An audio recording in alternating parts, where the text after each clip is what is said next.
Ya, balik lagi bersama gua di Adi Dwi. Di depan gua nih, atau di depan kalian, itu udah ada sebuah tas. Cuman yang gua pikir pasti kebanyakan dari kalian itu udah tahu bentuknya ya gimana, mungkin udah pernah ngeliat, udah banyak yang make gitu. Cuman ya kali ini gua akan mereview barangnya, yaitu Eiger Equator Track 65. Langsung kita buka kompartemennya. Nah, di Eiger Equator Track 65 ini dia punya kompartemen utama. Nah, kompartemen utama ini dia ada skat di bagian bawah sini nih. Jadi ada pembatas lah gitu. Jadi untuk akses sleeping bag atau sleeping pad. Terus di bagian tengah ini ada pembatas buat logistik atau alat makan minum lah, istilahnya gitu. Nah, terus di sini di dalam juga ada water bladder kompartemen ya. Jadi buat nyimpen kantong air juga. Nah, di sini juga ada selangnya nih. Nah, kita ke bagian atas top lid ya. Nah, di bagian top lid ini ada sliding kompartemen ya. Ini lumayan luas sih. Di sini ya ya lu udah pasti tahu lah, buat nyimpennya macem-macem kayak barang-barang kecil gitu, power bank, P3K, ponco atau jas hujan atau raincoat lah, itu bisa di sini. Nah, di bagian sini juga ada lagi. Bagian sini. Nah, di sini bisa buat simpen ya kayak headlamp, mungkin ya baterai headlamp juga, powerbank juga masuk sih di sini, atau alat mandi juga bisa, tali-tali atau pisau-pisau juga bisa. Lanjut kita ke bagian depan sini nih. Nah, di sini ada kompartemen. Nah, di sini bisa buat nyimpen barang yang membutuhkan akses cepat. Ya, misalkan yang tadi gue sebutin tadi kayak raincoat itu, jadi kan kalau misalkan hujan gitu kan, jadi kan harus membutuhkan akses yang cepat gitu. Jadi nggak kelamaan ngambil. Kalau di sini kan tinggal buka sleting, ambil, pakai gitu. Nah, selanjutnya kita di bagian kompartemen samping nih. Nah, di sini kompartemen samping sini yang bagian kayak mesh ini. Di sini buat biasa nyimpen ya palingan kayak frame tenda, botol minum, terus mungkin teman-teman ada nyimpen matras yang gulung itu juga bisa. Terus selanjutnya kita di bagian hip belt. Nih, bagian pinggang sini. Nah, di sini hip beltnya lumayan gede sih kalau menurut gua. Di sini bisa buat naro HP yang ukurannya itu 5 in ke atas atau 5,5 in juga masuk. Gue udah pernah nyoba juga. Nah, di sini bisa buat nyimpen kayak baterai cadangan juga bisa, perintilan gitu kayak tali, terus makanan ringan yang buat kayak snack gitu. Jadi nggak usah masuk ke dalam lagi. Jadi tinggal buka di bagian sini, tinggal lu ganyem aja. Nah, yang terakhir itu di bagian paling bawah sini nih. Nah, di sini ada kompartemen rain covernya. Jadi Eiger Equator Track 65 ini udah dilengkapin rain cover di bagian bawah sini. Nah, bisa.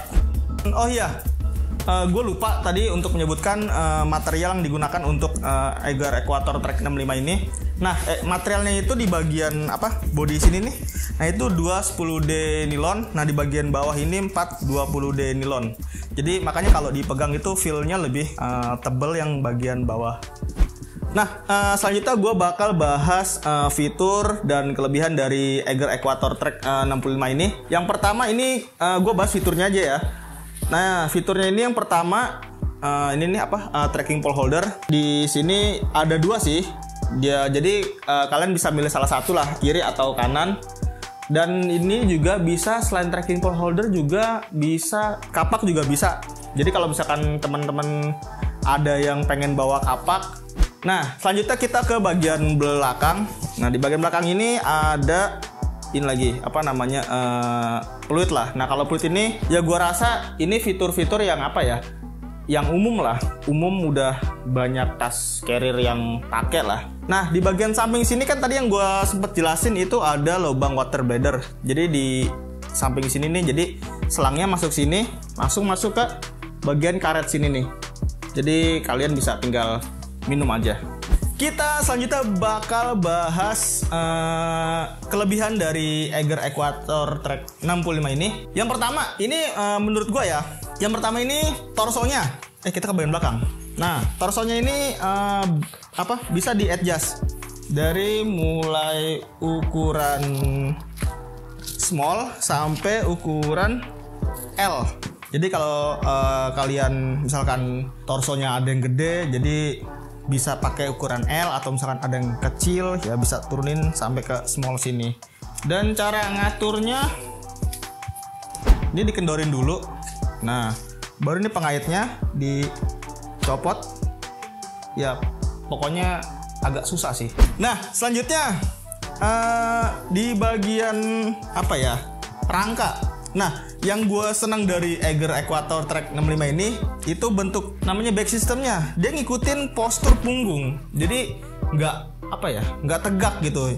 Jadi orang pakai juga nggak gampang pegel. Itu yang gue suka dari Eiger Equator Track 65 liter ini. Kita ke bagian depan. Nah, di bagian depan ini dia ada reflektor.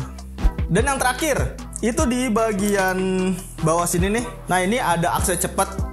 Jadi untuk ngambil sleeping bag, pakaian ganti atau sleeping pad, jadi ngambil di sini nggak usah perlu lewat atas. Jadi kalau atas kan kelamaan gitu kan. Jadi ada akses cepatnya lewat sini.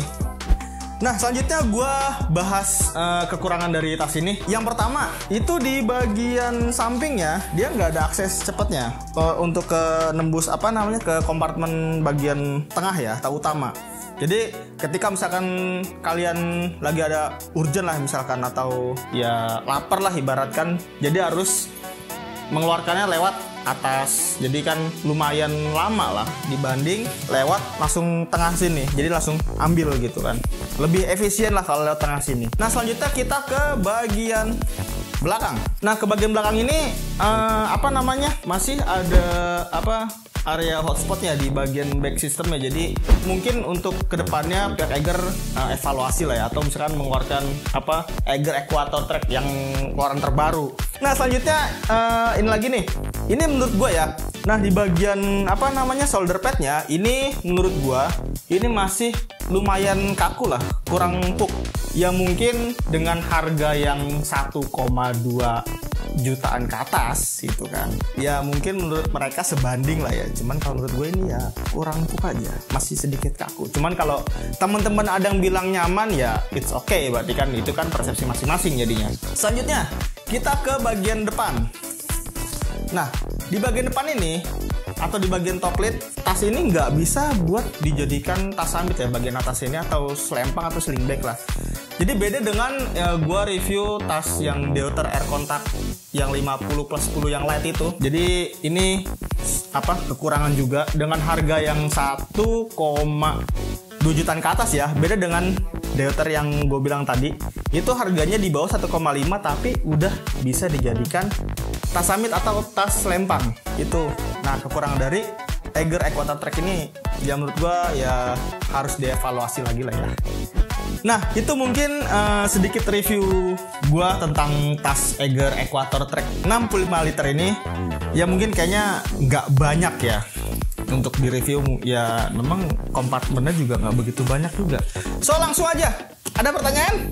Ada bang. Apa? Bang, mau nanya nih. Apa tuh? Itu tas harganya berapa bang ya? Oh iya, untuk harga gue juga lupa nyebutin tadi ya. Nah, untuk harga ini Eiger Equator Track 65 dia di harga 1.649.000. Nah, untuk harganya atau untuk tokonya, itu bisa gue cantumin nanti di link deskripsi gue untuk store-store mana aja. Oke? Ada lagi? Ada dong. Apa tuh? Lu punya pengalaman pakai itu tas nggak bang? Dan rasanya gimana ya? Nah, untuk pengalaman sendiri sebenarnya gue pernah, tapi nggak lama gitu, maksudnya nggak sampai 4 jam, cuman ya kayak ya sekedar penasaran aja, sekedar minjem aja gitu. Makanya tadi yang gue bilang ini sedikit kaku bahunya, ini di gua. Cuman kalau untuk di kalian itu masih enak, ya it's okay aja, nggak apa-apa gitu loh. Cuman kan ya begitulah, mungkin menurut gue juga ya ada harga, ada kualitas juga. Cuman kalau untuk kualitas ya gue percayalah Eiger ini untuk kualitas tasnya itu nggak usah diraguin lagi. Dan oh ya, terakhir lagi, setiap pembelian baru ya tas ini itu dapat garansi 1 tahun. Oke, ada lagi? Ada nih. Apa tuh? Bang, mau nanya nih. Apa tuh? Tasnya kan gede tuh. Iya. Itu tas bisa buat tutup kasusnya ya. Aduh, anjir. Cok. Wah, udah lucu lah. So ya, gue ada sedikit cuplikan videonya tentang tas ini gimana dipakainya, bentuknya gimana, tingginya segimana gitu. Kalau di packing itu gimana sih bentuknya? Pokoknya penasaran gimana. So langsung aja, let's go.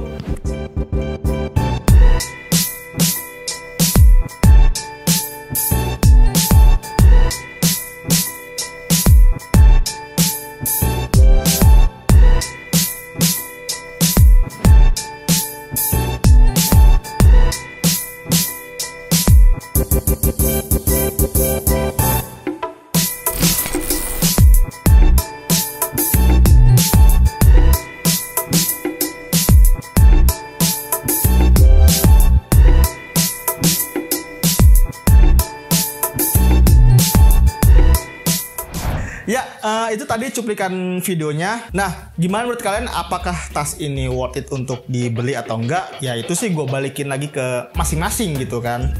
So, gue Adi Dwi. Sampai jumpa di video berikutnya. Dadah!